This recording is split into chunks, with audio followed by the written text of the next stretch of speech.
सहना भवतु सहनौ भुनक्तु सह वीर्यं करवावहै तेजस्विनावधीतमस्तु मा विद्विषावहै। ॐ शान्तिः शान्तिः शान्तिः। शङ्करं शङ्कराचार्यं केशवं बादरायणं सूत्रभाष्यकृतौ वन्दे भगवन्तौ पुनः पुनः।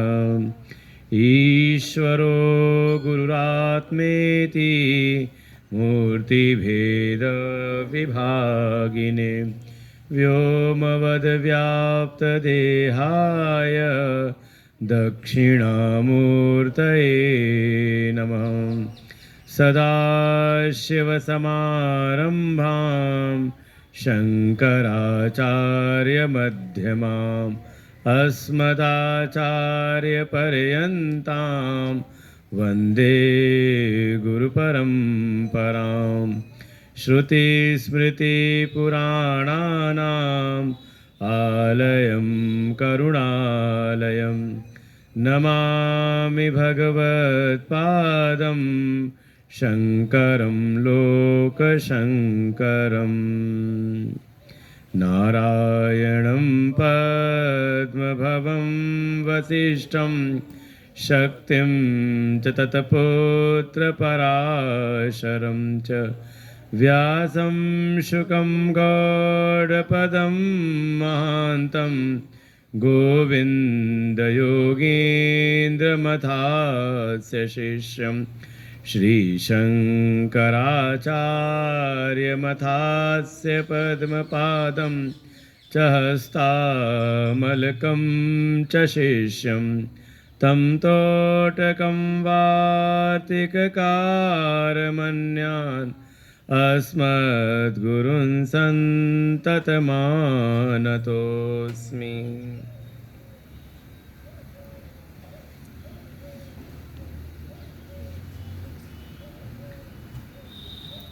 पहले और दूसरे श्लोक का पाठ करते हैं। वेदो नित्यमधीयताम्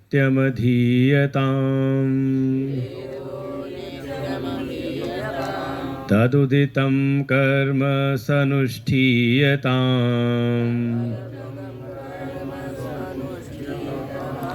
तेनेशस्य विधीयतामपचितिः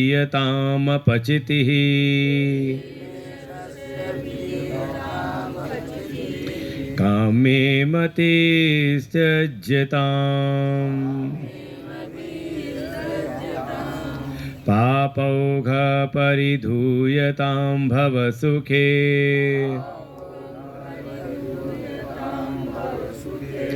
भवसुखे दोषोऽनुसन्धीयताम् आत्मेच्छाव्यवसीयताम् निजगृहातूर्णं विनिर्गम्यताम् संगसस्सु विधीयतां भगवतो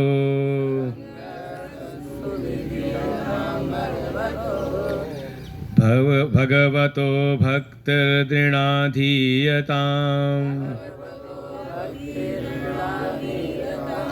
शान्त्याधिपरिचीयताम् दृढतरं कर्माशु सन्त्यज्यताम् सद्विद्वानुपसर्प्यतां प्रतिदिनम्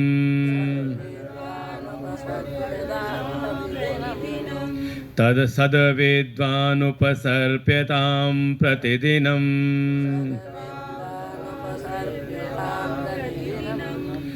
सद्विद्वान् उपसर्प्यतां प्रतिदिनम् तत्पादुका सेव्यताम् ब्रह्मैकाक्षरमर्थ्यतां श्रुतिशिरो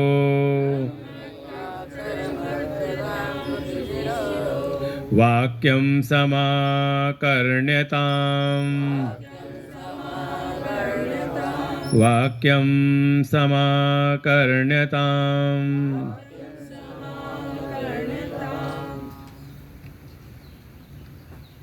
प्रातःकालीन स्वाध्याय में साधना पंचकम आद्य गुरु भगवान शंकराचार्य जी की अहेतु कृपा कि वो साधकों के लिए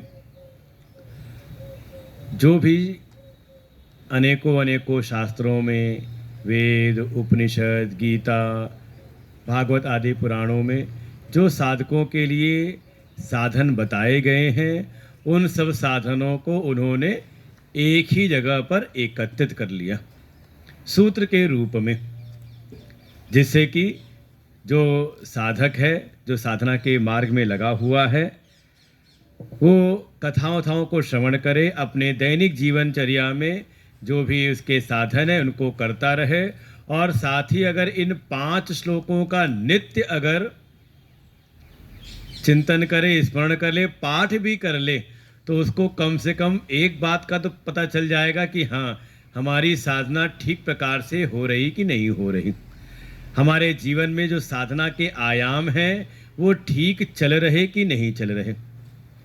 इस भाव के साथ उन्होंने यह साधना पंचकम नामक ग्रंथ प्रस्तुत किया।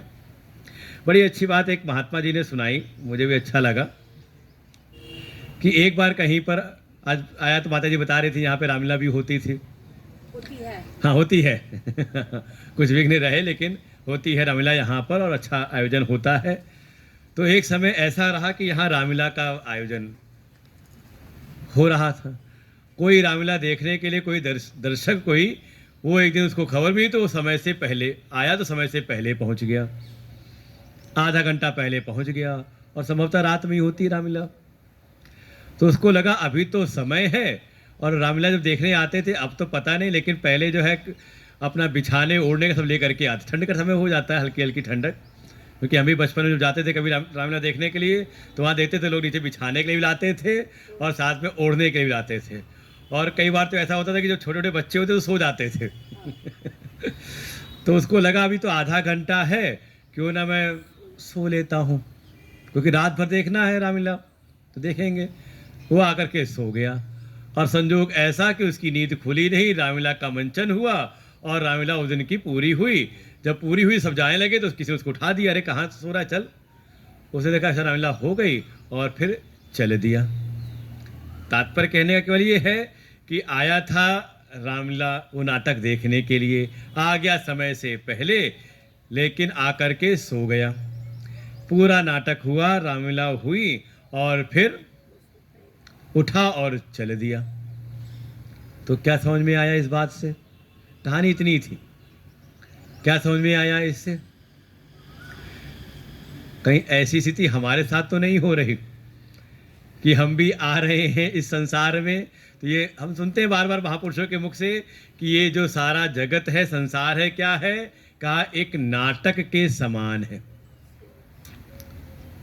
यथा पूर्वम अकल्पयत, बिल्कुल जैसे जैसे पूर्व के कल्पों में ये सारा नाटक हुआ है, ऐसे ही होता रहता है, सब लिखा हुआ है, सुनते ही हो आप, सब यथावत चलता है। तो हम भी तो ऐसा तो नहीं कि इस नाटक में हम आ तो रहे हैं, लेकिन आते ही हम सो जा रहे हैं, और फिर पूरा नाटक जब तक चल रहा है सोते सोते ही हमारा पूरा जीवन बीत रहा है, और फिर नाटक पूरा हुआ और हम चल दिए फिर कहीं, फिर आए, फिर सो गए, फिर नाटक चला, और सोए सोए नाटक पूरा हो गया। तो वहाँ तो जो निद्रा थी वो तो एक प्रत्यक्ष रूप में सो रहा था, सुषुप्ति, लेकिन कहीं हम भी तो नहीं सो रहे किसी नींद में। कौन सी नींद में? तो मोह निशा सब सोवनिहारा, देखई सपन अनेक प्रकारा। तो कहीं ऐसा तो नहीं कि हम भी सोए सोए बिता रहे हो। कौन सी निद्रा है?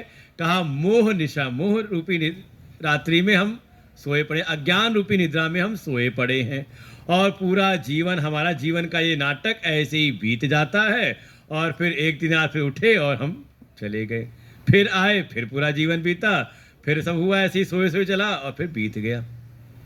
इसीलिए जो हमारे उपनिषद हैं, वेद हैं, वो जागृति लाने के लिए प्रयास करते हैं और आदेश देते हैं, उत्तिष्ठत जागृत प्राप्य वरान निबोधात।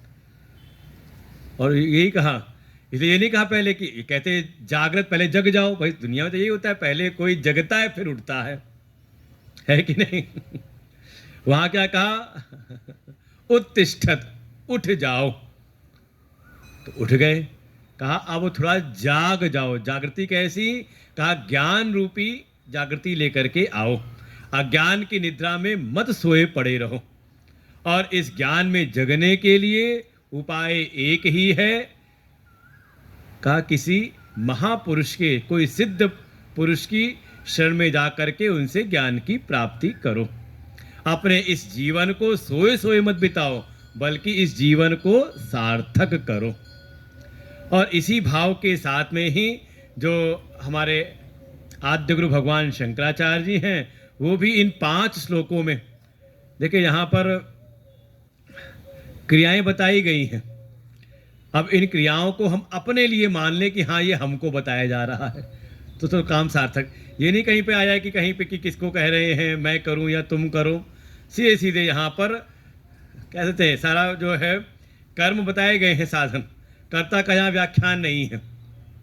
कहते कर्मणि तंत्र चल रहा है कि ऐसा ऐसा करो, ऐसा करो, ऐसा करो, तो उसमें कर्ता को हमें खुद को जोड़ना पड़े कि हाँ मैं ऐसा करूं। और एक कारण ये भी है कि कर्ता का भाव यहाँ पर लेकर के इसलिए भी नहीं आए, क्योंकि जो वेदांत की जो साधना है, या जो हमारे वेदों में जो साधना बताई गई है, उसका मूल उद्देश्य है अपने अहंकार को मिटाना। तो किसी प्रकार का अहम भावना जागृत हो, इसलिए यहाँ पर कर्म बताए गए हैं, साधना बताई गई है। हाँ, उसको हम अपने जीवन में ले आएं, इसको कहते हैं पैसिव वॉइस में है पूरा यहाँ का जो उपदेश है। यहाँ ऐसा वर्णन किया। तो पहले ही श्लोक में उन्होंने, तो हम लोग कल का भी थोड़ा एक विचार कर लेते हैं कौन कौन साधन बताए गए थे, और ऐसे ही बार बार आप पाठ करते तो याद हो जाएगा। वेदो नित्यम धीयताम, पहला सूत्र भगवान आचार्य कह रहे हैं, नित्यम वेदो अधीयताम, हम नित्य रोज अपने वेदों का या जो वैदिक शास्त्र हैं, और या फिर इसमें आप कर सकते हैं कि ठीक है हम वेद का हम उतना समझ नहीं सकते, लेकिन हम जिन आचार्य जिन गुरु की शरण में हैं, उन्होंने शायद वेदों का व्याख्यान किया हो। बड़ा अच्छा लगता है यहाँ पर आकर के देखते हैं, पूरा एक वांग्मय दिखाई देता है, वैदिक वांग्मय है, आचार्य जी के द्वारा जो उन्होंने अनुभव करके उसको व्याख्यायित किया सरल शब्दों में। तो इनका हम नित्य, ये इसकी उपयोगिता यही है, ये जो शास्त्र हैं केवल स्टॉल पर ही न रह जाएं, या केवल हमारे घर पहुंच के अलमारी में न रहें, बल्कि इसका हम नित्य, इसका हम पारायण करें। एक नियम हो कि हाँ कितने पृष्ठ में एक पन्ना तुम्हें पढ़ करके ही अपना कार्य शुरू करना है, या पढ़ करके कई बार हैबिट बना लेते हैं कि सोने के पहले कम से कम एक अध्याय हम पढ़ लें कुछ। तो ये नित्य की साधना है कि नित्य ही हम अध्ययन करें वेदों का। फिर जो जो हम पढ़ रहे हैं उसमें जो साधन बताए गए हैं उसको अपने जीवन में अनुष्ठान भी करें, उसका पालन भी हम करें। सुअनुष्ठीयताम तद उदितम कर्म, अच्छी प्रकार से उकताए हुए मन के साथ नहीं चलो कर लेते हैं, क्या करना है बताया गया तो करें, ऐसे नहीं। सुअनुष्ठिताम, इसमें हमारा कल्याण है, इस श्रेष्ठता के भाव के साथ उसका हम अनुष्ठान करें। फिर करते हुए जो भी करें उसको ईश्वर अर्पण भाव से करें। देखो उसमें सुंदरता आ जाती है। आप कोई चीज खुद के लिए करते हैं, अपने स्वार्थ के लिए करें, और वही भाव आप ले आए कि नहीं अपने लिए नहीं बल्कि ईश्वर के लिए श्रेष्ठ को समर्पित भाव से करें, तो उस कार्य की सुंदरता अपने आप बढ़ जाती है।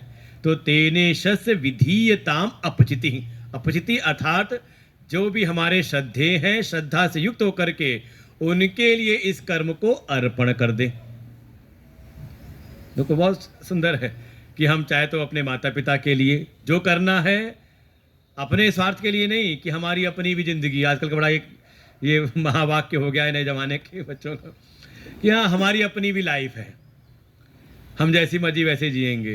कहा ऐसा जीवन तो पशु भी जी लेते हैं, अपने लिए जीवन पशु भी कोई कम नहीं, अच्छे से कर लेते हैं अपने और अपनों के लिए। वास्तविकता तो ये है कि हम श्रेष्ठ के लिए अपने कर्मों को समर्पित करें, और श्रेष्ठ अगर परमात्मा आ जाए तो समझ ले हमारा हर एक कर्म उपासना हो जाता है। जो एक वाक्य आपने कभी सुना होगा, कर्म ही पूजा है, तो केवल कर्म नहीं, वहाँ इस एक भाव जोड़ लें, ईश्वर अर्पित भाव से किए गए जो भी कर्म हैं वे सब पूजा होते हैं, उपासना ही हो जाते हैं। केवल मंदिर में बैठ करके ही नहीं, वो तो एक हमारा नित्य कर्म है, उपासना कर्म है, लेकिन जब हम हर एक कर्तव्य को करते समय ये भाव हो जाए कि हम ईश्वर के लिए कर रहे हैं, या ऐसे कर्म में भाव आ जाए कि ये कर्म हमें ईश्वर की ओर ले जा रहा है कि नहीं ले जा रहा, तो कर्म आपके हो जाएंगे उपासना पूजन कर्म। और इसके लिए आवश्यकता है कि हम अपनी कामनाओं को त्याग दें। बहुत ज़्यादा अपनी स्वार्थ भावना आप बना के बैठोगे, अपने लिए निसंकल्प वाले जीवन जीना शुरू करोगे, तो आपको कभी शांति मिलती नहीं। कामना का तो ऐसा स्वभाव है कि कामना कभी किसी की पूरी नहीं होती। जैसे मैं कई बार प्रश्न पूछता हूँ, जितने लोग बैठे हों कोई ऐसा कहे बताए कि हाँ उसकी आज तक सारी कामनाएं पूरी हो गई हों, तो कोई नहीं मिलेगा आपको। अच्छा, ऐसा भी कोई नहीं होगा जिसकी आज तक कोई भी कामना पूरी ना हुई हो, कोई ना कोई कामना किसी ना किसी की पूरी हो ही जाती है। तो ये भाव है कि अपनी कामनाओं से प्रेरित होकर के नहीं, एक तो है कि हमारा कर्म प्रेरित है हमारी कामनाओं से, देखो कर्म का हेतु कामनाएं बनती हैं, लेकिन दूसरी इससे श्रेष्ठता क्या हो जाती है, जब हम वेदों का अध्ययन करते हैं, वेदों के अनुसार शास्त्रीय के जब कार्यक्रम करने लगते हैं, तो भावना आती कि मेरा कर्तव्य क्या है, मुझे क्या करना चाहिए, कामना से प्रेरित होकर के नहीं। तो वो हो जाता है, कामना से जो प्रेरित जो व्यक्ति है वो हो जाता है कर्तव्य परायण, हर स्थिति पर अपने व्यक्तित्व के अनुसार अपने कर्तव्यों का वो निर्णय लेता है। और देखिए श्रीमद् भगवत गीता का यही उपदेश भी है, वो आत्म स्वरूप में स्थित करा करके उस व्यक्ति को कर्तव्य परायण बनाती है। अर्जुन अपने कर्तव्य से पलायन कर रहे थे, लेकिन जब गीता सुनी उनको अपने स्वरूप की का अनुभव हुआ, अपनी पहचान हुई, और उसके उपरांत वो अपने कर्तव्य पथ पर अच्छी प्रकार से लग जाते हैं। और वो भावना तभी आएगी जब हम अपनी कामनाओं से मुक्त हो जाएं, मुक्त संग, अपने लिए फल की इच्छा का जब हम त्याग करते तब हम लग सकते हैं इस कर्तव्य भाव में। और यही धीरे धीरे हमें लेकर के जाता है भगवान की भक्ति में भी। और ऐसी साधनाएं करते हुए जब आप कामनाओं से विरत होकर के जब कर्म करते हैं, तो धीरे धीरे देखो, एक तो है कि हम भोग वृत्ति से कर्म में लगें कि हमें क्या मिलेगा, हमें क्या फायदा होगा, और एक हम लग जाएं धर्म वृत्ति से, कर्तव्य बुद्धि से लगे कर्म में, तो परिणाम क्या होगा, धीरे धीरे आपके द्वारा किए गए जो कर्म हैं वो आपके अंतःकरण को शुद्ध करेंगे। भोग वासना से युक्त होकर के आप कर्म में लगेंगे तो कभी न कभी पाप कर्मों में भी आप लग सकते हो। आपके चित्त में पाप कर्मों के परिणाम स्वरूप भीतर पाप वासनाएं बढ़ती रहेंगी। लेकिन जब आप त्याग की भावना से जीवन जीते हैं तो धीरे धीरे आपकी जो पाप वासनाएं हैं वो क्षीण होने लगती हैं। अच्छा, मन में कोई कामना ना हो और कोई पाप करे, कोई इच्छा हो ही ना, कुछ पाने की इच्छा ना रह जाए संसार में, और पाप हो, उससे है संभावना। पाप तभी होते हैं जब हम बहुत ज़्यादा कहीं ना कहीं किसी न किसी स्तर पे, जब हम बहुत स्वार्थी हो जाएं, बहुत ज़्यादा कामनाओं से युक्त हों, तो ही कभी ना कभी आप मौका देख करके कोई गलत कार्य भी कर सकते हो। तो ऐसे त्याग की भावना से जीवन जीते जीते हुए का पाप औघा परिधूयताम, धीरे धीरे जो भी हमारे चित्त के भीतर जो पाप वासनाएं हैं वो जैसे कहते हैं ना कि जैसे ईंधन धू धू करके जलता है, ये पाप वासनाएं भी जल करके सब भस्मीभूत हो जाती हैं ऐसे जीवन के द्वारा। और ऐसा करते हुए जब पाप वासनाएं जब आपकी जब समाप्त होंगी, क्षीण होंगी, तब आपको इस भव सुख में, इस सांसारिक इस विषय जगत के सुख में आपको फिर दोष दृष्टि बनना शुरू हो जाएगी। ऐसे नहीं, जो अभी पाप वासनाओं से घिरा हुआ है उसको तो ये संसार लगता है कि बस मिल जाए तो क्या बात है, भले परिणाम में उसको दुख मिलता हो, लेकिन उस समय तो उसको लगता है कि बस इसी में सुख है। दूसरे को ठग लिया, दूसरे को सता दिया, उसमें उसको लगता है कि बड़े आनंद की बात है।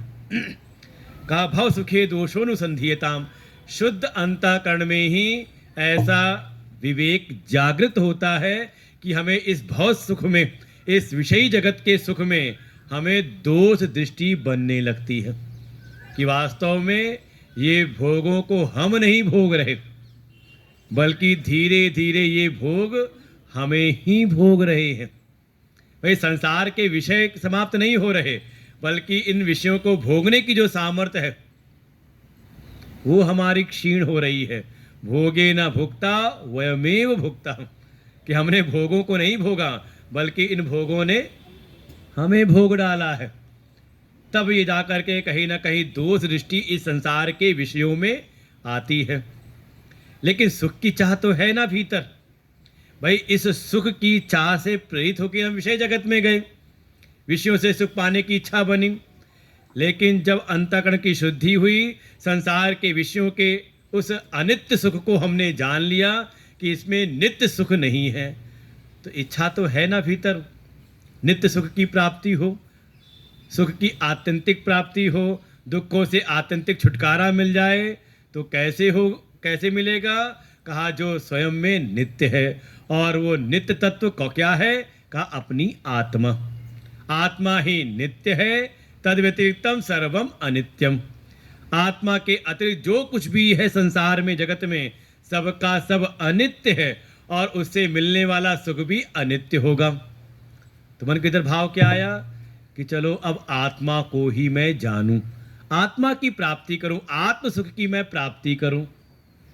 तो भीतर तब इच्छा जगेगी, इसको कहेंगे अब आ गई मुमुक्षा। देखो क्रमशः धीरे धीरे विकास होता है साधना के मार्ग में, लेकिन शुरुआत होगी कब?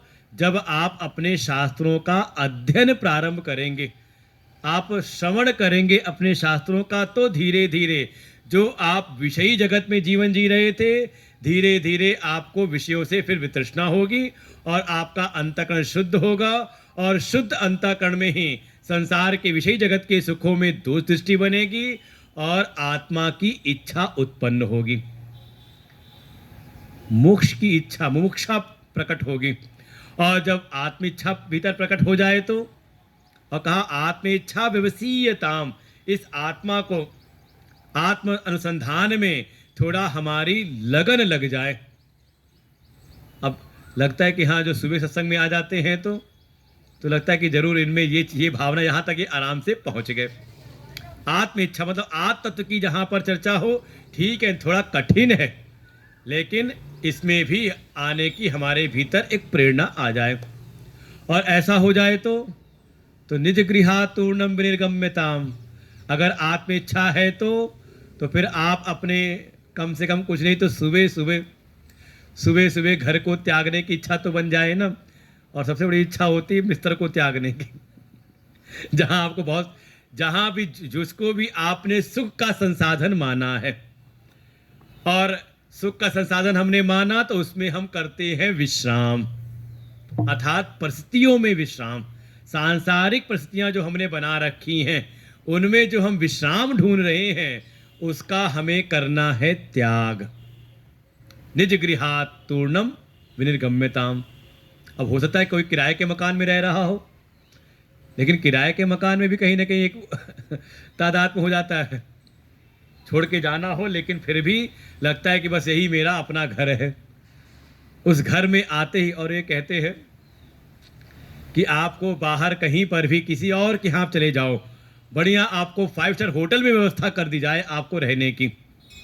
कभी कभी जाते होंगे, या किसी के यहाँ गए, वहाँ बढ़िया से बढ़िया आपको व्यवस्था मिल गई, आप रहते हो वहाँ पर, लेकिन वहाँ आपको पूर्ण विश्राम नहीं मिलता।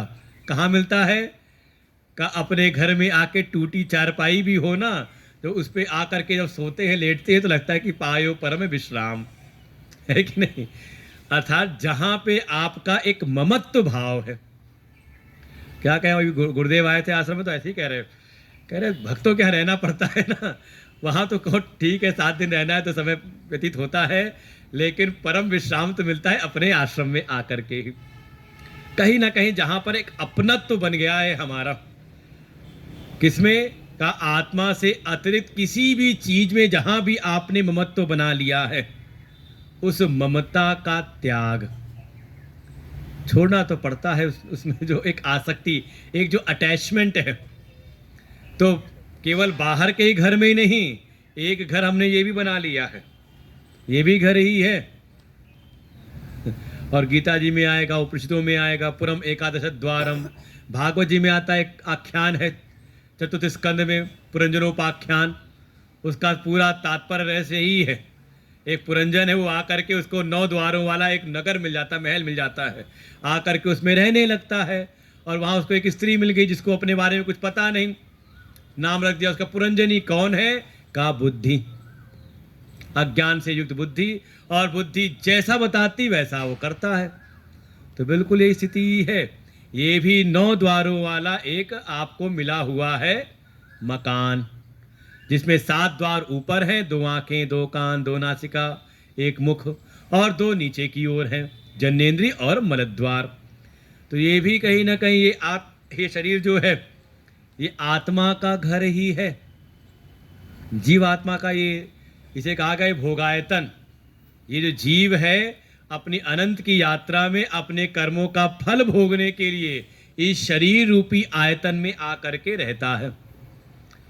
और इस शरीर में रह करके, देखो शरीर ना हो तो आप कर्मों का फल नहीं भोग सकते। इसलिए कई बार होता है कि इच्छाएं बहुत प्रगाढ़ हैं और कर्म ठीक नहीं, तो कई बार वो प्रेत बन जाता है। और करता क्या है? अब प्रेत है मतलब उसका स्थूल शरीर तो है, स्थूल शरीर नहीं है, लेकिन सूक्ष्म शरीर है, लेकिन स्थूल शरीर है नहीं। तो क्या करता है वो? तो जाके किसी और के शरीर पर कब्जा करता है, और कब्जा क्या करता है? का जो उसकी इच्छाएं हैं उससे पूर्ति कराता है। ये ऐसा देखा जाता है, सब दिखाई देता है। तात्पर्य है इस चीज को समझने का चाहे तो इस अपने इस देह रूपी जो घर है, जिसको हमने बिल्कुल इसे तादात्म्य कर बैठे हैं, मैं मेरा सबसे ज़्यादा तादात्म्य इसी से होता है, देह से हुआ, उसके बाद फिर देह के संबंध से हम फिर तादात्म्य बढ़ाते हैं। तो निज गृहातूर्णम, इस गृह के से जो तादात्म्य कर रखा है, एक ममत्व भाव कर रखा है। अगर आप आत्मस्वरूप को जानना चाहते हैं, आत्मस्थिति प्राप्त करना चाहते हैं, तो आपको इस देह में जो आत्मभाव कर रखा है, इसको शीघ्र ही आप थोड़ा छोड़ दो, निकल जाओ, इसमें से निकल जाए। इसके बंधन से भी निकलने के लिए तैयार रहें, तत्पर रहें, तभी आप प्रवेश कर सकते हैं। जैसे ध्यान में आपको जाना है, ध्यान का उद्देश्य है अपने उस आत्म स्वरूप में, अपने दृष्टा स्वरूप में अवस्थान, उसमें हमारी स्थिति हो। लेकिन आप शरीर से बंधे हुए हों, तो शरीर में बहुत ज़्यादा आत्मभाव हो, तो देखें ध्यान आपका सधता नहीं। पहले तो आपका आसन नहीं सधेगा, आसन सध जाए तो कहीं ना कहीं हलचल मची रहती है शरीर में, हिलता डुलता रहेगा, तब तक आप अपने उस आत्म रूप में स्थिति आपको नहीं मिलती। तो इससे जो भी ममत्व है, अटैचमेंट है, का इसको आप शीघ्र ही इससे आप मुक्त हो जाओ। तो ये हो गया कल का। अब आगे पढ़ते हैं आज के। ये 8 हैं, एक एक को चाहे तो नोट कर सकते हैं धीरे धीरे। और अब यहाँ का आत्मेच्छा व्यवसीयताम निजगृहात् तूर्णम विनिर्गम्यताम। जब आपके भीतर आत्म इच्छा उत्पन्न हुई और आप आत्म तत्व को जानने के लिए आपने अपने सभी कर्तव्य कर्मों को और जहां भी आप रहते घर इत्यादि को आपने छोड़ दिया, छोड़ के निकल पड़े। इसे कहते हैं आप मान लो संन्यास्त हो गए संसार से, संसार को त्याग करके आप चल पड़े। तो करना क्या है आगे? स्वयं साधना करनी है, बस यहीं पर सावधान हो जाना है। चाहे आप कितने भी विद्वान, शास्त्रों का यही निर्वचन है, चाहे कोई शास्त्रों का बिल्कुल परांग विद्वान क्यों ना हो जाए, लेकिन फिर भी अगर उसको आत्म अनुसंधान करना है, ब्रह्म अन्वेषण करना है, ब्रह्म तत्व को जानना है, तो स्वातंत्रेण न कुर्यात, स्वतंत्र रूप से ना करे, बल्कि किसी न किसी सत महापुरुष के शरण में जाए जो उस स्थिति को प्राप्त कर चुके हों। और ये तो संसार में भी है। अच्छा, कोई कन्या है, उसको अब सिखाना है रसोई, तो उसको अकेले छोड़ दो, रसोई में भेज दो? कहा नहीं, माँ अपने साथ ले जा करके उसको लगाती है और अपने साथ करते हुए उसको धीरे धीरे सिखाती है। अच्छा, किसी को गाड़ी सिखाना हो, बैठा दो गाड़ी में, 2-4 टिप्स उसको दे दी और जाओ बेटा गाड़ी चलाओ आज तो क्या पता वो दुर्घटना ही करके आएगा। चाहे कितना भी तरीका क्या है कि जो सीखा हुआ है, जो बिल्कुल अपने आप में जो ट्रेंड हो चुका है, जो सीखा हुआ है, जिसका अपना अनुभव हो चुका है, ऐसे अनुभवी। और ये कहा भी जाता है लाइसेंस बनवाना हो तो पहले ही मिलता है लर्निंग लाइसेंस 6 महीने। और उसका नियम ये है कि आप ये नहीं कि आप लर्निंग लाइसेंस बन गया तो आप जाके घूमते रहो कहीं पर भी। उसका नियम है कि आपके साथ में एक परमानेंट लाइसेंस वाला बैठा हो, उसके साथ आप थोड़ा सीखें।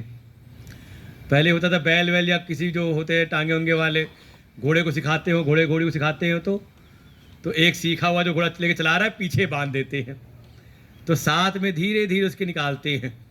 तो वही आचार्य यहाँ पर संकेत करते हैं, जो बात आई ना कि यहाँ आत्म तत्व को जानना है तो मैं बिल्कुल अपने घर परिवार को त्याग करके चल पड़ूँ।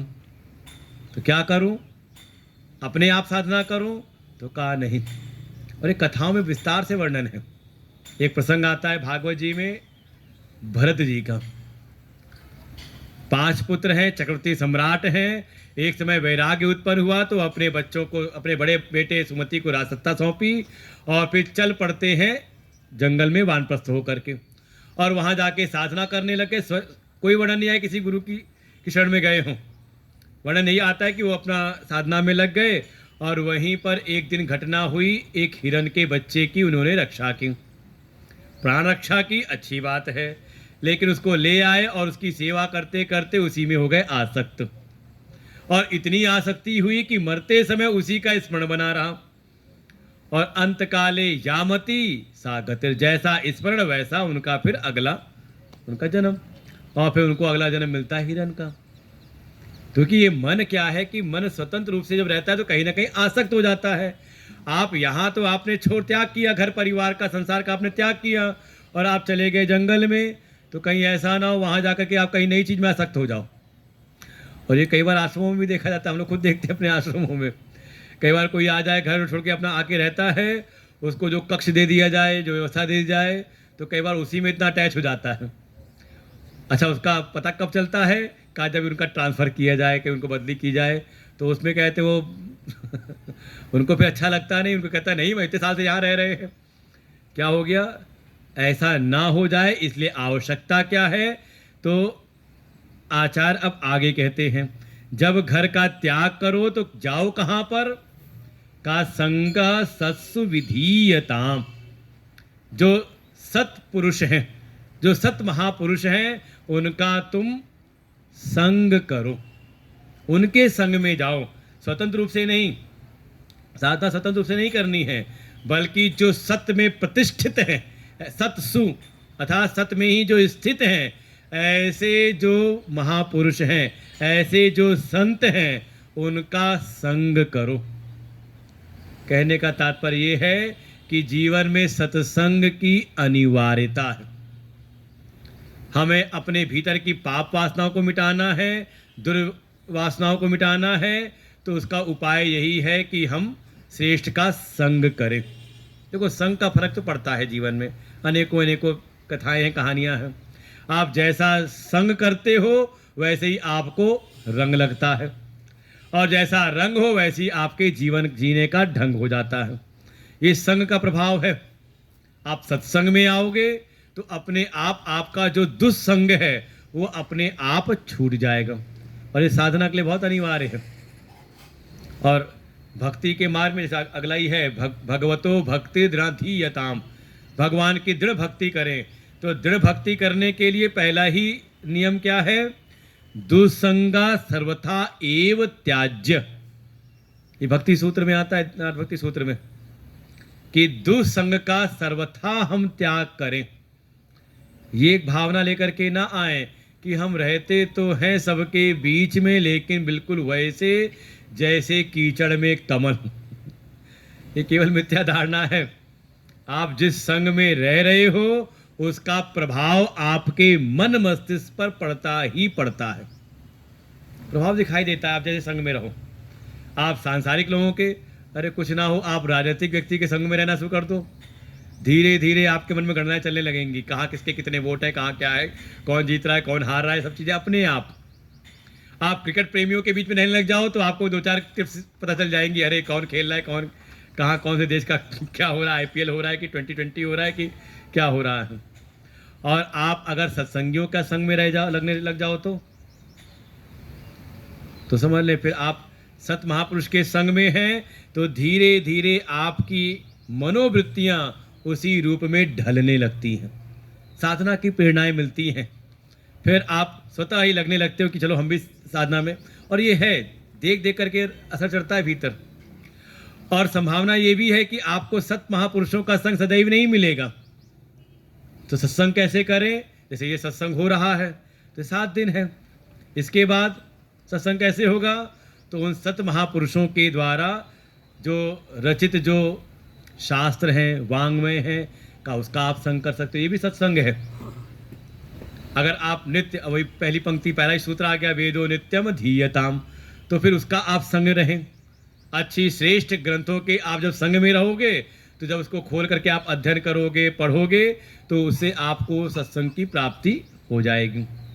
तो सत्संग सत्सु सत्सु संग विधीयताम, इसका हम विधान करें कि हाँ हमें सत्संग की प्राप्ति हो। और सत्संग की तो अतुलनीय महिमा है। जो सुख लव सत्संग, एक क्षण का भी आपको सत्संग मिल जाए तो वो भी आपके जीवन का कल्याण करता है।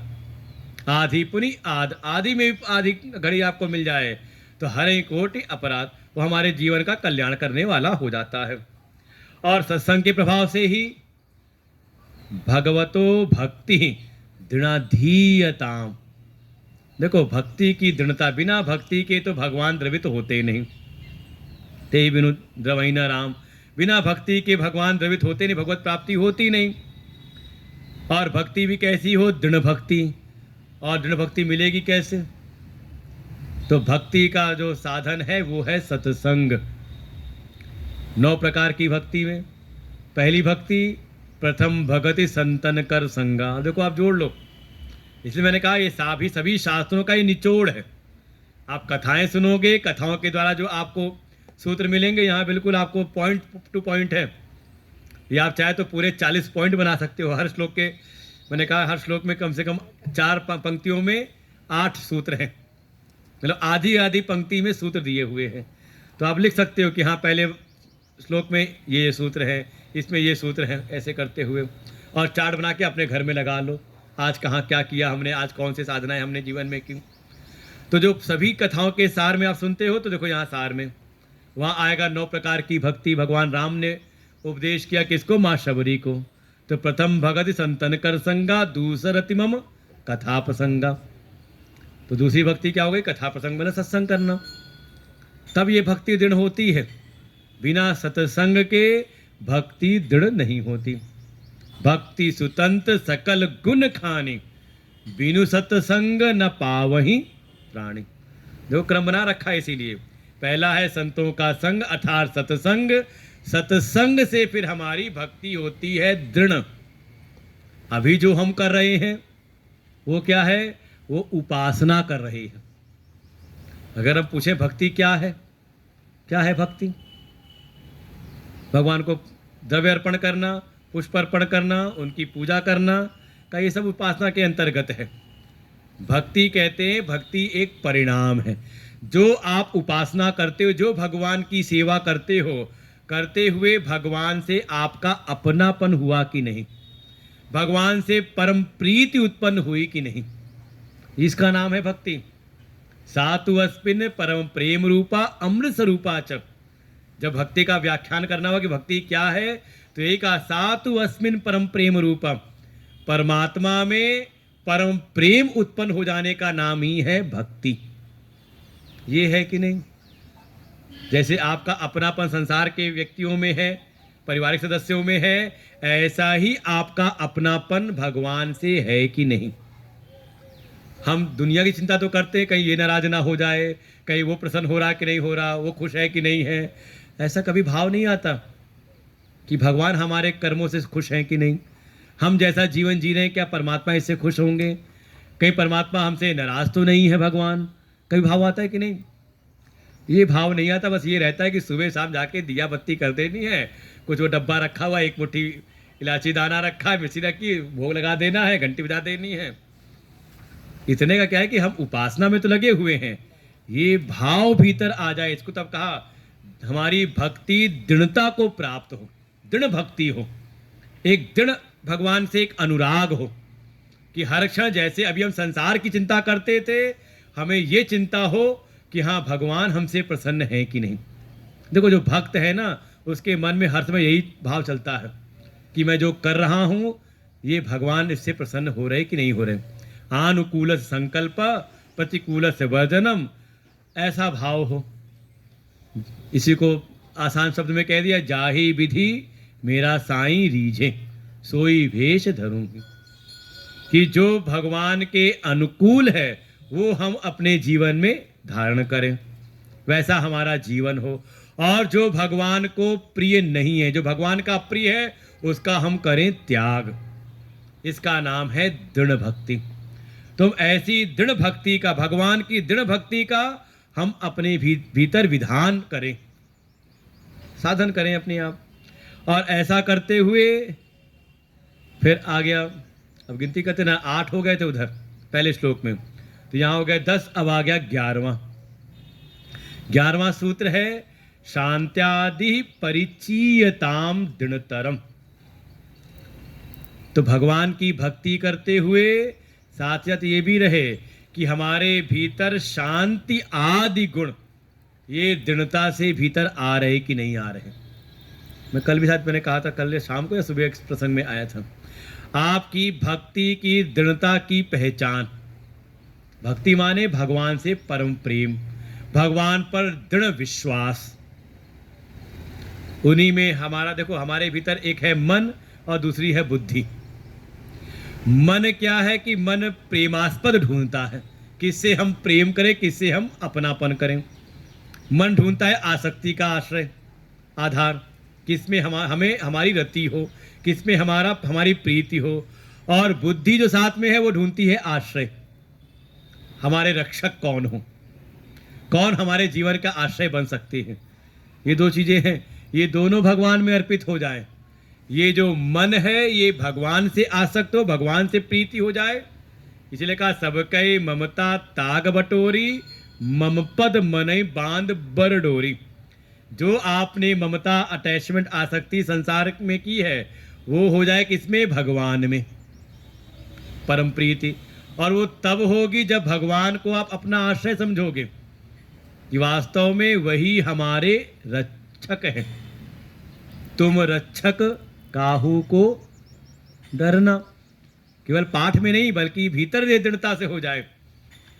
और जब हमने भगवान को अपना आश्रय मान लिया भगवान से ही प्रीति, और भगवान ही हमारे परम आश्रय हैं, वही हमारे कर्ता धर्ता, वही हमारे रक्षक हैं। तो धीरे धीरे चित्त में शांति आनी चाहिए कि नहीं? और अगर आपके चित्त में शांति नहीं तो अभी समझ लें भगवान पर दृढ़ विश्वास नहीं। ये दोनों तो समझ लें एक अन्योन्य है, एक से दूसरा सूत्र जुड़ा हुआ है। जैसी कोई प्रतिकूल परिस्थिति आई, हृदय का भीतर हो, ठीक है अपना जो हम प्रयास कर रहे हैं वो तो कर ही रहे हैं, लेकिन भीतर कोई विक्षेप नहीं, कोई अशांति नहीं। शांति इस आधार पर है कि जो भगवान हमारे लिए ठीक समझेंगे वो करेंगे। करने वाले तो भगवान हैं, फल देने वाले परमात्मा है। मैं अपना कर्म कर रहा हूँ, अपना कर्तव्य कर रहा हूँ। तो परिणाम स्वरूप शांत्यादि परिचीयताम, जो शांति आदि जो गुण है उनकी फिर हमें होती है पहचान, उनको हम जानते हैं। और शांति आदि जब कहा तो शांति भी कई प्रकार की है। एक कहा मन की शांति, इसको नाम दिया शम, शांतो हमारे उपनिषदों में। मन की शांति, मन में अब किसी प्रकार का कोई विक्षेप नहीं, मन ज़्यादा उथल पुथल में नहीं रहता, इधर ज़्यादा भागदौड़ में नहीं रहता, मन हो गया शांत। फिर दूसरी शांति भीतर आई इंद्रियों की शांति, इसे कहते प्रत्याहार। इंद्रियां विषयों में ज़्यादा भ्रमण नहीं करती, बल्कि विषयों से आकर के अपने गोलकों में स्थित हो जाएं, बहुत ज़्यादा विषय लोलुप इंद्रियां ना हो, इसे कहते इंद्रियों में शांति। इसको नाम दिया दम, शम दम। फिर तीसरी शांति आई कर्मों में, उसको नाम दिया उपरति। अनावश्यक जो हमारे जीवन में कर्म चल रहे थे उनको, उनसे हमारे भीतर में थोड़ी सी हो गई शांति। होता है कई बार कि जिससे हमारा कोई लेना देना नहीं, जब भी हम भी वहाँ समय व्यर्थ करते रहते हैं। जैसे कोई विद्यार्थी है तो विद्या में उसका मन लगे तो ठीक है, और दुनियादारी मन लगने लग जाए उसका तो गलत है। कोई गृहस्थ में है तो गृहस्थ के जो दायित्व है उसको अगर वो ध्यान दे रहा है तो ठीक है, और लग जाए अनावश्यक कार्यों में लग जाए तो बिना मतलब के समय बेकार करे तो का गलत है। ऐसे ही कोई भक्त है, कोई साधक है तो थोड़ा वो अपने कर्मों को भी विचार करे कि जो कर्म उसको साधना के मार्ग में आगे लेकर के जाए, जो कर्म उसको भगवान की ओर उन्मुख करे, उनका अनुष्ठान जीवन में हो, और उससे अतिरिक्त जो है तो ये सब हम करते हैं। देखो साधना के मार्ग में पहले आता है विधि विधान।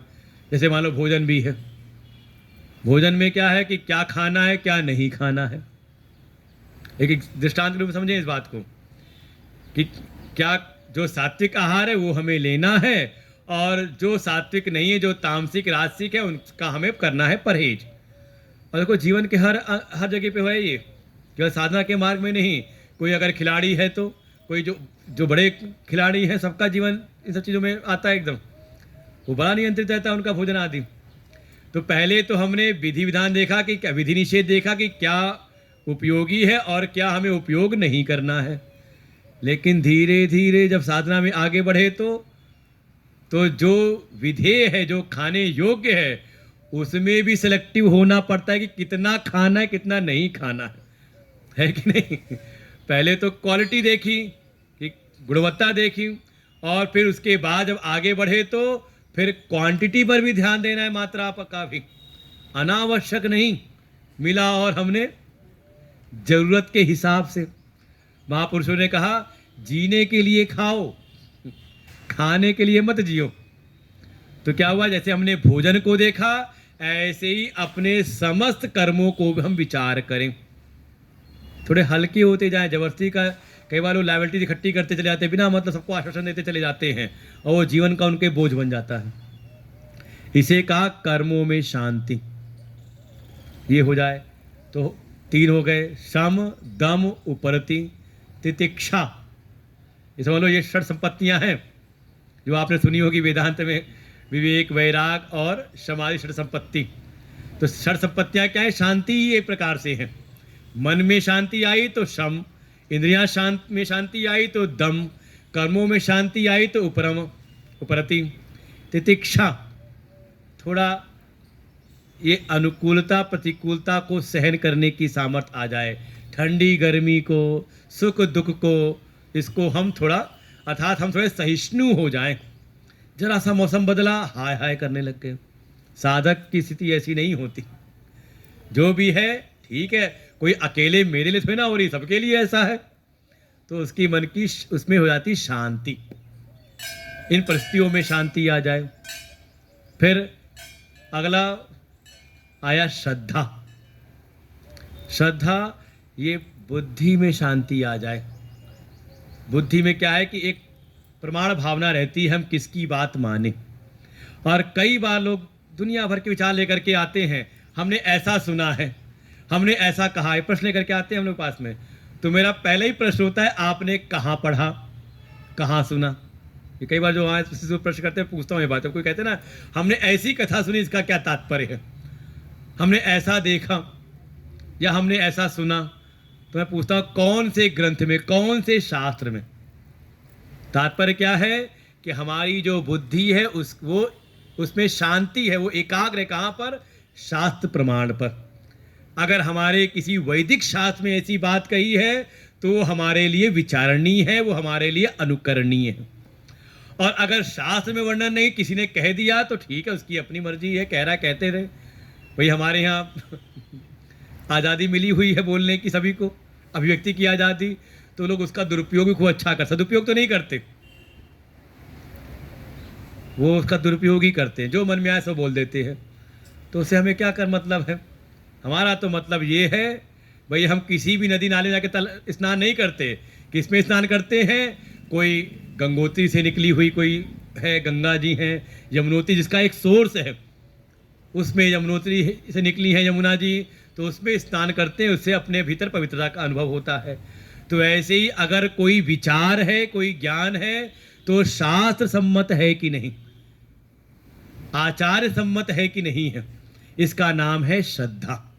बुद्धि में एक शांति आए, अपने शास्त्र के प्रति समर्पण भाव, और शास्त्रों के आधार पर जो उपदेश करने वाले जो गुरु हैं, उनकी बातों पर, शास्त्रेषु गुरु वाक्येषु, शास्त्र और गुरु वचनों पर प्रमाण बुद्धि, उसमें आकर के मन की बुद्धि की एकाग्रता हो जाए। तो ये हो गई पांचवी प्रकार की शांति। गिनते रहेंगे। शम, दम, उपरति, तितिक्षा, श्रद्धा। छठी एक और है, समाधान। समाधान कहा चित्त की एकाग्रता, चित्त शांत हो जाए, चित्त में भीतर ज्यादा उथल पुथल ना रहे। एक विषय का चिंतन किया और उसी में थोड़ा हम रमण करें। जैसे कल मैंने ध्यान के लिए यही कहा था कि अच्छा ये है कि थोड़ा शोर शराबा हो रहा है तो बहुत ज़्यादा ध्यान की एकाग्रता आपकी नहीं बनेगी। तो क्या करें कि जो आज आपने सुना है, 8 सूत्र सुने हैं, उसको ही चित्त को एकाग्र करके उसी में हम रमण करें कि हाँ वेदो नित्यम धीयताम, वेदों का नित्य अध्ययन करें, तदुदितम कर्म सुनिश्चिताम। तो चित्त का रमण हो एक चीज में ही, चित्त एकाग्रता, चित्त को एक विषय में लगा दें। एक विषय में लग करके चित्त लग गया परमात्मा में, शांत हो गया। चित्त लग गया अपनी आत्मा में, योगश्चित्त वृत्ति निरोध। देखो योग सूत्र भी यही कहेंगे, योगश्चित्त वृत्ति निरोध तदा द्रष्टु स्वरूपे अवस्थानम। कि पहले प्रारंभिक साधना के द्वारा चित्त की वृत्ति को हम एकाग्र करें, शांत करें, और उस शांत चित्त वृत्ति को हम लगा दें किसमें? अपने दृष्टा स्वरूप में, अपने साक्षी स्वरूप में, अपने आत्म स्वरूप में। काम हो गया। तो ऐसे ही शांत्यादि परिचीयताम, हम थोड़ा इन शांति आदि गुणों में थोड़ा हम इनको जाने, इनको पहचाने, और पहचान करके दृढ़तरम कर्माशु संत्यज्यताम, ये जो सांसारिक कर्म है, देखो आ गया वही उपरती वाला, उनका हम त्याग करें। और कर्माशु मतलब जो नित्य नैमित्तिक है वो तो हो रहे हैं, उसमें जो काम में कर्म थे, सकाम कर्मों का हम शीघ्रता से ही हम उसका करें त्याग। जैसे कल शाम का है ना कर्म संन्यास, तो किसे कहा? सकाम कर्मों से, अपने स्वार्थ पूरी जो कर्म है उनका हम शीघ्रता ही, शीघ्र पूर्वक उनका हम अच्छी प्रकार से हम त्याग करें। और ऐसा करते हुए देखो, संत का सानिध्य मिल जाए, ये भगवान की कृपा है, आपके जन जन्मांतर के पुण्यों का प्रभाव है। बिनु हरि कृपा मिले ही नहीं संता। पुण्य पिंज बिनु मिले ही न संता। दोनों बातें हैं। हमारे पुण्य प्रभाव से कभी आप ढूंढने नहीं गए, आप घर बैठे थे, आपको संत मिल गए, तो क्या ये हरि कृपा है, इसमें आपका कोई पुण्य नहीं है। लेकिन जब आप कभी निकले संत की खोज में, आपको संत मिल गए, तो क्या ये आपके पुण्य है। समझ में आई दोनों बातें। भाई एक जगह क्या है, विभीषण ने ये बात कही है, क्यों? क्योंकि वो कहीं गए नहीं, अपने यहाँ पड़े थे, बैठे थे, और हनुमान जी मिल गए उनको घर बैठे बैठे। तो कहा बिनु हरि कृपा, इसमें तो भगवान की कृपा ही है। और कभी कोई स्वयं गया जंगल में संतों की खोज में, और संत मिलते चले गए। तो संत मिल जाए का ये संभव है, लेकिन संतों का सानिध्य जीवन में टिका रहे बड़ा मुश्किल है। क्या पता उनकी आयु संपूर्ण हो जाए, ना मिले, ना टिके, या आपकी आयु क्षीण हो जाए, और नहीं तो मन के भाव ऐसे हो जाते हैं कि कई बार सेवा करते करते उनसे हमारी दूरी हो जाती है। होना चाहिए कि सेवा करते करते वहाँ सानिध्य बढ़ना चाहिए। इसीलिए देवर्षिनाथ ने एक सूत्र कहा, महासंगस्तु दुर्लभ अगम्य अमोघश्च, कि महापुरुषों का जो संग है पहले तो दुर्लभ है, जल्दी मिलता ही नहीं। भगवान गीता में कहते हैं कि सुदुर्लभ वासुदेव सर्वमिति स महात्मा सुदुर्लभ, कि जो ऐसे तत्वनिष्ठ भगवतनिष्ठ जो संत हैं उनका तो पहले मिलना ही अत्यंत दुर्लभ है। लेकिन आपको मिल गए भगवत कृपा से। तो देवर्षि कहते हैं फिर उसके आगे, अगम्य, मिल जाए तो संग टिकता नहीं, बहुत लंबा संग आपको नहीं मिलता, और अगर टिक जाए तो कहा उसका जो परिणाम है वो अमोघश्च, अमोघ है। संतों के सानिध्य सद्गुरु सेवा आपकी कभी भी व्यर्थ नहीं जाती, आपको परिणाम लाभ होना ही होना है। बस आवश्यकता है टिकाए रहने के लिए। तो अब उसी बात को कह रहे हैं कि जो आपको संतों का संग प्राप्त हुआ था, थोड़ा उसको आप अपने जीवन में बनाए रखें। इसलिए क्या करना पड़ेगा? सद विद्वान उपसर्पिताम। सर्पिताम का इसे कहते एक शब्द है सपरिया, कभी नाम सुनाओ, शिव सपरिया, ग्रंथ भी आते हैं पूजन, इसे कहते हैं पूजा, शक्ति सपरिया। सपरिया माने विधि विधान से पूजन करना। किसका? का सत विद्वान, ऐसे संत, ऐसे गुरु जो सत्य में प्रतिष्ठित भी हो और साथ में शास्त्रों के ज्ञाता भी हो। ये दो गुण बताए जाते हैं, हमारे उपनिषद में कहा जाएगा। यही बात गीता जी में भी आएगी। किसके पास जाएं? स गुरुम एव अभिगच्छेत श्रोत्रियम ब्रह्मनिष्ठम। जो शास्त्रों के, जो हमारे वेद हैं, उपनिषद हैं, वैदिक शास्त्र हैं, उनका शाब्दिक ज्ञान भी जिसको हो, जिनको उसका शाब्दिक ज्ञान भी हो और साथ ही उसका उन्होंने जीवन में अनुभव भी किया हो। केवल शाब्दिक ज्ञान नहीं, क्योंकि आपको ऐसे बहुत मिल जाएंगे जो शाब्दिक ज्ञान में पारंगत हैं, बढ़िया आपको युक्ति युक्ति समझा देंगे, लेकिन उन्होंने उसको जीवन में अनुभव नहीं किया है। या ऐसे कोई मिल सकते हैं जिनको अनुभूति तो हो गई है, लेकिन शास्त्रों का शाब्दिक ज्ञान नहीं, तो आपको उपदेश नहीं कर सकते, आपका मार्गदर्शन नहीं कर सकते। तो दोनों प्रकार की स्थितियां हैं। जो अनुभूति प्राप्त जो सत्पुरुष है, उनके दर्शन का लाभ है, उनकी सेवा का लाभ है, लेकिन उनसे हमें ज्ञान की प्राप्ति नहीं हो सकती, मार्गदर्शन नहीं प्राप्त हो सकता। और जिन्हें केवल शाब्दिक ज्ञान है, तो उनसे हमें मार्गदर्शन तो मिल सकता है, लेकिन अनुभूति परक जो भाव है वो हमें प्राप्त नहीं हो सकता। इसलिए दोनों बातें हों, विद्वान भी हो और सत्यनिष्ठ भी हो। श्रोत्रियम ब्रह्मनिष्ठम ज्ञानिनस् तत्वदर्शिनः, शास्त्रीय ज्ञान हो और साथ में तत्वदर्शी भी हो। ऐसे जो सत्पुरुष हैं, ऐसे जो विद्वान, शास्त्रों के ज्ञाता विद्वान पुरुष हैं, उनकी आप सपरिया करें, विधि विधान से उनकी सेवा करें, उनके भी प्रति पूज्य भाव रहे। देखो ये हमारे उपनिषद कह देंगे, वेद आखिरी में कह देंगे, यस देवे पराभक्ति यथा देवई तथा गुरौ। ये हमारे एक उपनिषद का बिल्कुल आखिरी मंत्र है, ये नाम है श्वेताशतर उपनिषद, यजुर्वेद का उपनिषद है। उसने कहा जैसी भक्ति आप अपने इष्ट के प्रति करते रखते हो, अपने देवताओं के प्रति आप जैसी भक्ति करते हो, वैसी ही यथा देवई तथा गुरु, वैसी जिस क्षण आपकी अपने गुरु के प्रति हो जाए तो परिणाम क्या होगा? ये सारे ये जो तत्व हैं आपके सामने प्रकाशित होने लगते हैं, बिना उसके नहीं। इसलिए कहे तद सद विद्वान उपसर्पिताम, उनकी आप विधि विधान से उनकी सेवा करें, उनकी अर्चना करें, उनके प्रति पूज्य भाव बना करके रखें। और साथ ही साथ प्रतिदिनम तद पादुका सेव्यताम, अब गुरु जी की चरण पादुका होगी, अरे चरण पादुका ना पहनते हो, चप्पल पहनते हो, उसकी सेवा करें तो क्या रोज धो धो के रखते रहे, उसको साफ करते रहे? कहा उसका तात्पर्य ये है चरणों की सेवा, चरण पादुका की सेवा, अर्थात जिस आधार पे वे खड़े हैं, जिस आदर्श पर वो स्थापित हैं, जिन आदर्शों पे उन्होंने अपना जीवन स्थापित कर रखा है, आप उन आदर्शों का सेवन करें। इसीलिए हमारे गुरुदेव इस बात को कहते हैं, जहां कहते हैं ना हम महापुरुषों के चरणों में मस्तक नवाते हैं, उनको नमन करते, प्रणाम करते हैं। तो चरण छूने का तात्पर्य क्या है? केवल पैर छूना नहीं, चरण में एक आ जोड़ दो, समझ लो आ साइलेंट है उसमें, तो क्या हो जाएगा? हम उनके चरण नहीं बल्कि उनके आचरण को हम नमन कर रहे हैं। भाई क्यों प्रणाम कर रहे हैं किसी संत को?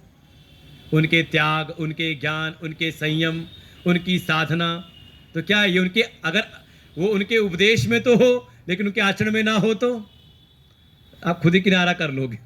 अरे गुरुजी बोलते तो बहुत है लेकिन कभी जीवन में खुद तो करते नहीं, कहते उपदेश तो अलग करते हैं और करते कुछ और है, तो धीरे धीरे आप उसको नमन करना बंद कर दोगे, तो वास्तव में आप उनके आचरण को प्रणाम कर रहे हैं।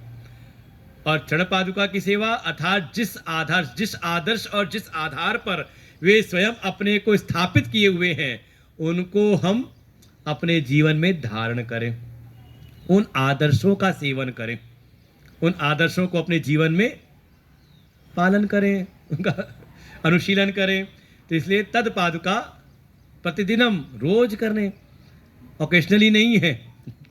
ये कौन सी कहा डेली ड्यूटी है, ये नित्य उसका हम प्रतिदिनम तद पादुका सेव्यताम, और करते हुए जो उनके द्वारा उपदेशित जो तत्व विज्ञान है थोड़ा उसका भी हम अनुसंधान करें। तो क्या करना है उसके लिए? कहा उनकी शरण में रहते हुए ब्रह्मैकाक्षरम अर्थताम, जो ब्रह्म तत्व को प्रतिपादित करने वाला, उनको सूचित करने वाला जो एकाक्षर मंत्र है, कौन सा? योग सूत्र भी कहेंगे तस्य वाचकः प्रणवः, ओम, ओंकार। ये समझ ले सारे वेदों का सार है गायत्री, गायत्री का सार है 3 व्याहृतियां और उसका भी सार है ओंकार। ये उनका नाम नहीं है, वो समझ लो ब्रह्म स्वरूप ही है। ओंकार के अर्थ का, ओम का चिंतन करें। ओम क्या है? एक पूरा उपनिषद ही है, मांडुक्योपनिषद, जिसमें ओंकार के ही तत्व का वर्णन है। उसमें जो 3 मात्राएं हैं अ, उ, म, और चौथी है अमात्र, तो उसका चिंतन करें, अर्थ का विचार करें। और कैसे होगा? तो फिर अगला सूत्र दिया श्रुति शिरो वाक्यम समाकर्ण्यताम, कानों से क्या सुने? सम्यक प्रकार से क्या सुने कानों के द्वारा? का श्रुति शिरो वाक्यम, जो वेदों के शीर्षस्थ जो वाक्य हैं, कौन से? का सारे वेदों का जो सार है, अंतिम जो निर्णय है, प्रतिपादित जो विषय है वो है वेदांत उपनिषद, और उपनिषदों का भी जो सार है वो है 4 महावाक्य।